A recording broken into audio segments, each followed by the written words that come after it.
ناظرین، صفا on line میں آپ کا استقبال ہے۔ پیش ہے آج کی خصوصی رپورٹ۔ لکھنؤ کی تعلیمی اور سماجی تنظیم مروہ ایجوکیشن فاؤنڈیشن کے زیر اہتمام مفکر اسلام حضرت مولانا سید ابوالحسن علی حسنی ندوی رحمۃ اللہ علیہ اور ان کی اہم تصانیف کے موضوع پر جامعہ ام الخیر نسواں کے پروگرام ہال میں ایک مذاکرہ علمی کا انعقاد کیا گیا۔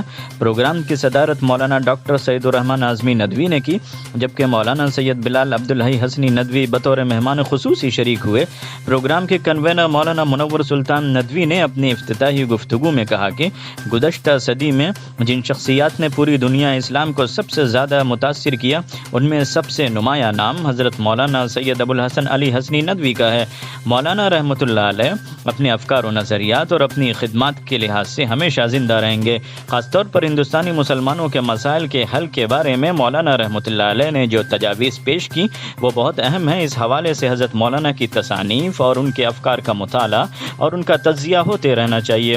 صدر جلسہ مولانا ڈاکٹر سعید الرحمن اعظمی ندوی محتمم دارالعلوم ندوۃ العلماء نے مولانا کی مایاناز تصنیف ماذا خسر العالم بانحطاط المسلمین کا تذکرہ کرتے ہوئے کہا کہ جب مصر کے علماء کے سامنے یہ کتاب پہنچی تو انہوں نے حیرت کا اظہار کرتے ہوئے کہا کہ مولانا ندوی نے جس موضوع پر کتاب لکھی ہے ہم نے ابھی اس موضوع کے بارے میں سوچا بھی نہیں تھا۔ مولانا نے مزید کہا کہ اس زمانے میں رسول اللہ صلی اللہ علیہ وسلم اور صحابہ کے نقش قدم پر چلنے والا سب سے اہم ترین شخص کا نام حضرت مولانا سید ابوالحسن علی حسنی ندوی تھا۔ مجھے 48 سال سے زیادہ ان کی صحبت میں رہنے کا موقع ملا اور مجھے اس پر فخر ہے۔ مولانا سید بلال حسنی ندوی جنرل سیکریٹری آل انڈیا پیام انسانیت نے خطاب کرتے ہوئے کہا کہ موجودہ وقت میں لوگوں میں بڑی مایوسی محسوس ہوتی ہے، لیکن حضرت مولانا علی میاں کی تصانیف کا مطالعہ جہاں ہمیں دعوت و فکر و عمل دیتی ہے وہیں راستہ بھی بتاتی ہے۔ مولانا علی میاں ندوی کا امتیاز یہ تھا کہ وہ حالات کو دیکھ کر مایوس ہو کر بیٹھ نہیں جاتے بلکہ حالات کا حل پیش کرتے تھے۔ مولانا بلال حسنی ندوی نے مزید کہا کہ مولانا علی میاں کا نظریہ تھا کہ ہندوستان میں مسلمان اقلیت میں ہیں، ان کے سامنے صرف دعوت کا میدان ہے۔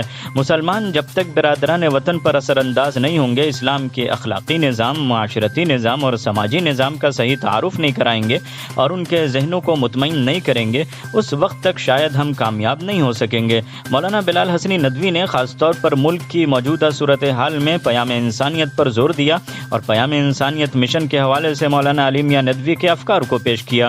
مولانا نذر الحفیظ ندوی ازہری صدر شعبہ عربی دارالعلوم ندوۃ العلماء نے مولانا علی میاں کی تصانیف کی خصوصیات کا ذکر کرتے ہوئے خاص طور پر قصص النبیین کا ذکر کیا کہ اس کتاب کے ذریعے کس طرح چھوٹے بچوں کے دماغ میں توحید کی بیج پختہ ہوتی ہے۔ مولانا علی میاں ندوی کا پیغام سناتے ہوئے خاص طور پر نئی نسل کی دینی تربیت کی جانب شرکا کی توجہ مبذول کرائی۔ مولانا نے مزید کہا کہ حضرت اکثر فرمایا کرتے تھے کوئی غیر مسلم ہماری تہجد دیکھنے نہیں آئے گا، وہ ہمارے معاملات کو دیکھے گا، اس لیے اگر مسلمانوں کو معاملات کی طرف زیادہ تر توجہ دینی چاہیے۔ دارالعلوم ندوۃ العلماء کے سینئر استاذ مولانا محمد علاء الدین ندوی نے کہا کہ مولانا علی میاں ندوی کی زندگی کے تمام گوشوں اور ان کی تمام سرگرمیوں کی اخص الخاص صفت جو ہر جگہ نمایاں نظر آتی تھی وہ ان کی دینی و ملی غیرت اور حمیت ہے۔ یہ صفت مولانا میں پوری طرح رچی بسی تھی، یہ چیز مولانا کو ہر وقت بےقرار کرتی تھی۔ مولانا کی دوسری نمایاں صفت استغنا ہے۔ مولانا علی میاں ندوی سے خاص عقیدت رکھنے والے جناب نجم الدین فاروقی نے مولانا علی میاں سے اپنے تعلقات کا ذکر کرتے ہوئے کہا کہ مولانا کی تحریروں میں نا امیدی کہیں نظر نہیں آتی۔ ملی تشخص کو برقرار رکھتے ہوئے غیر مسلموں سے اچھے روابط رکھنا وقت کی اہم ضرورت ہے۔ یہ بات مولانا علی میاں ندوی نے اپنی گفتگو اور اپنی تحریروں میں پوری طاقت سے پیش کیا ہے۔ مولانا محمد مصطفیٰ ندوی مدنی صدر نور فاؤنڈیشن لکھنؤ نے پروگرام کو خطاب کرتے ہوئے کہا کہ حضرت مولانا کی کتابیں پڑھنی چاہیے اور ان کی تقاریر جو انٹرنیٹ پر موجود ہیں ان کو سننا چاہیے۔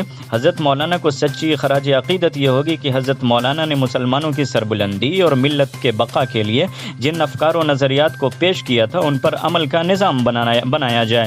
واضح رہے کہ اس موقع پر جامعہ ام الخیر نسواں کی طالبات نے مولانا علی میاں ندوی کی کتابوں پر مقالات بھی پیش کیے۔ مولانا صابر ندوی، مولانا زبیر ندوی، مولانا ثاقب ندوی نے مہمانوں کا استقبال کیا، وہیں مولانا ڈاکٹر مہدی حسن ندوی اور مولانا جمشید قادری نے نعت کا نذرانہ پیش کیا۔ جلسے میں بڑی تعداد میں اساتذہ اور ندوی فضلہ کے ساتھ جامعہ کی معلمات و طالبات شریک ہوئیں۔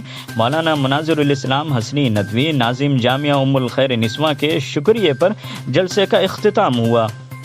اسی کے ساتھ اعظم شرقی کو دیجیے اجازت، اللہ حافظ۔